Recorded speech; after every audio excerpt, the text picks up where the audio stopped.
नमस्कार मैत्रिणींनो, रंजना किचनमध्ये तुमचं अगदी मनापासून स्वागत आहे. आज आपल्याला करायची आहे अळूच्या पानांची भाजी पातळ.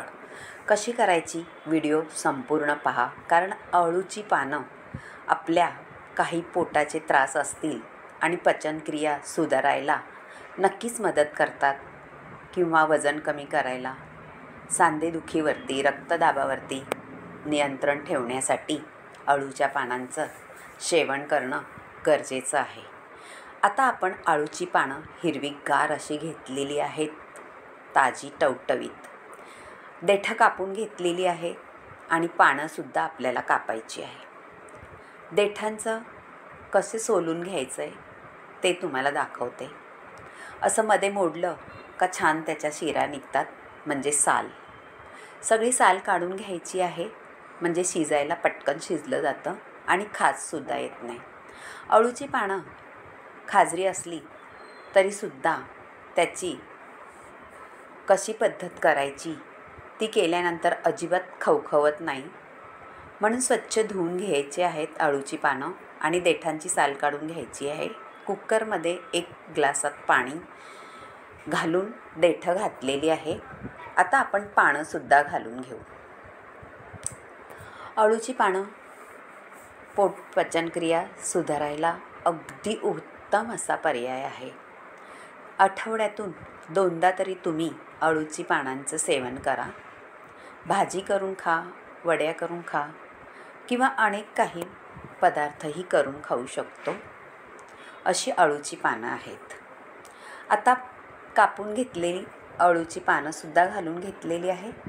आता हे आहे शेंगदाणे आणि सोयाबीनचे दाणे. भिजत घातले होते ते आता छान फुगलेले आहेत पहा. शिजायला अजिबात वेळ लागणार नाही. आता 2 वाट्या कशासाठी ठेवलेल्या आहेत, कारण वेगवेगळं ठेवलेलं आहे. शिजायला शेंगदाणे जरा पटकन शिजत नाही आणि हे भिजवलेलं आहे ते शिजलं जातं. आपण एकत्रही करून शिजू शकतो, पण आपल्याला भाजी घोटायची आहे म्हणून एकत्र करून शिजवायचं नाही, गाळ होतो त्याचा.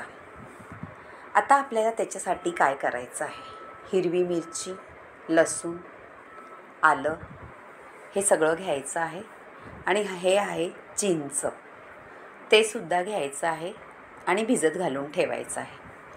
आलं, लसूण, हिरवी मिरचीमध्ये जिरं 1 चमचा घालायचं आहे आणि वाटण करून घ्यायचं आहे. पहा मैत्रिणींनो, अगदी चवीला भारी अशी रेसिपी होते. आता कुकरच्या शिट्ट्या झालेल्या आहेत, 4 करून घेतलेल्या आहेत.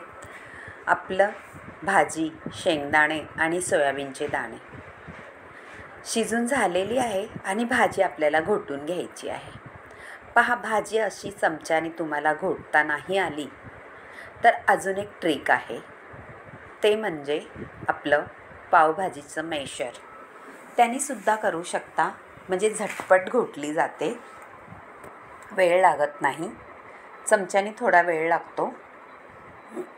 हे पहा, आता मॅशरनीसुद्धा घोटून घेतल्यानंतर अजिबात वेळ लागत नाही, झटपट होते. अळूची भाजी म्हटलं का कंटाळा करतात खायला, पण सोयाबीन दाणे टाकून तर पहा काय भारी दाणे लागतात त्याच्यामध्ये चवीला. तुम्ही कधी पाहिलंत का सोयाबीन दाणे टाकलेले? नसले पाहिले तर ही पद्धत नक्की करून पहा, नक्कीच आवडेल तुम्हाला. आता तेल घालून घेतलेलं आहे भांड्यामध्ये. जिरं, मोहरीचा तडका दिलेला आहे आणि 1 मोठा कांदा आहे, तो असा मोठा मोठा कापून घेतलेला आहे, मिक्सरला फिरून घेतलेला आहे आणि तो आपल्याला तडक्यामध्ये घालून टाकायचा आहे. परतून घ्यायचा आहे लाल होस्तोपर्यंत, थोडा ट्रान्सफर. आता कांदा घातल्यानंतर थोडा परतल्यानंतर आपल्याला 2 टोमॅटो घेतलेले आहेत, ते सुद्धा क्रश करून घेतलेले आहेत मिक्सरमध्ये. अगदी बारीक प्युरी करायची नाही, आपल्याला मोठं मोठंच वाटायचं आहे, क्रशसारखं. आता आलं, लसूण, हिरवी मिरचीची पेस्ट केलेली ती सुद्धा घालून घेतली आहे 2 चमचे. मैत्रिणींनो, तुम्हाला जर ही भाजी आवडली तर नक्कीच करून पहा. आता घरगुती तिखट घातलेलं आहे, म्हणजे त्याच्यात सगळं असतं आपल्या मसाल्यामध्ये. थोडी हळदही घालून घेतलेली आहे. आता आपल्याला गरम मसालाही घालायचा आहे. त्याचासुद्धा स्वाद अगदी अप्रतिम येतो. आता छान शिजून द्यायची आपल्याला आणि त्याच्यात आपल्याला घालायचं आहे. पुढे पहिलं झाकण ठेवून घेऊ आणि छान तेल सुटस तोपर्यंत शिजवून घेऊ. पहा, छान तेलचं सुटलेलंच आहे. आता पुढची कृती पाहू. ही भाजी इतकी भन्नाट लागते. या पद्धतीने तुम्ही कराच, नक्कीच आवडेल तुम्हाला. आता मीठ घालून घेऊ चवीनुसार. आपल्या मसाल्याच्या अंदाजानुसार मीठ घालायचं आहे. मैत्रिणींनो, सोयाबीन दाणे घालून घेतलेले आहे शिजलेले, आणि थोडेसे मी क्रशसुद्धा केलेले आहे. क्रश याच्यासाठी करायचे आहे कारण त्याच्यात घोळले जातात आणि दाताखाली आले का मस्त असं लागतं खायला. आता आपल्याला शेंगदाणेसुद्धा घालून घ्यायचे शिजलेले ते, आणि ते सुद्धा परतून घ्यायचे आहेत. असं सगळं शिजलेलं आहे, त्याच्यामुळे त्याची चव अप्रतिम येते. आता मिक्स करून झालेलं आहे पहा सगळं आपलं.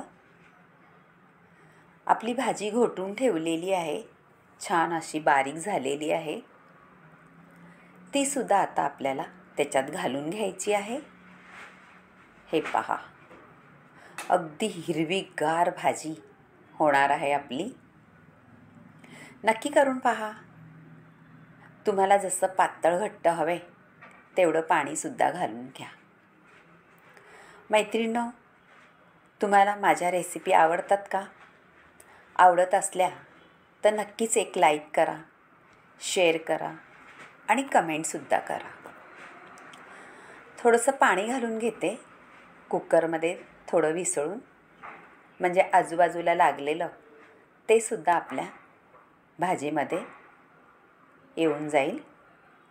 आणि हलवून छान आपली भाजी शिजून घ्यायची आहे. परत एकदा उकळी, दणदणा उकळी आणायची आहे.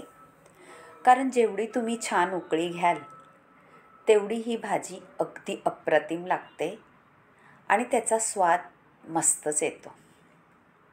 पहा, हिरवीगार आहे का नाही भाजी? मस्त झालेली. अजूनही आपल्याला त्याच्यावरती थोडं झाकण ठेवून दणदणा उकळी घ्यायची आहे. उकळी आल्यानंतर आपण त्याच्यात काही पदार्थ घालायचेत अजून आपल्याला, म्हणजे त्यांनी सुद्धा अगदी चव भाजीची वाढते. हे आहे गूळ पावडर, ऑर्गनाइज म्हणतात ती. ते 2 चमचे घालून घेतलेले आहे गूळ पावडर.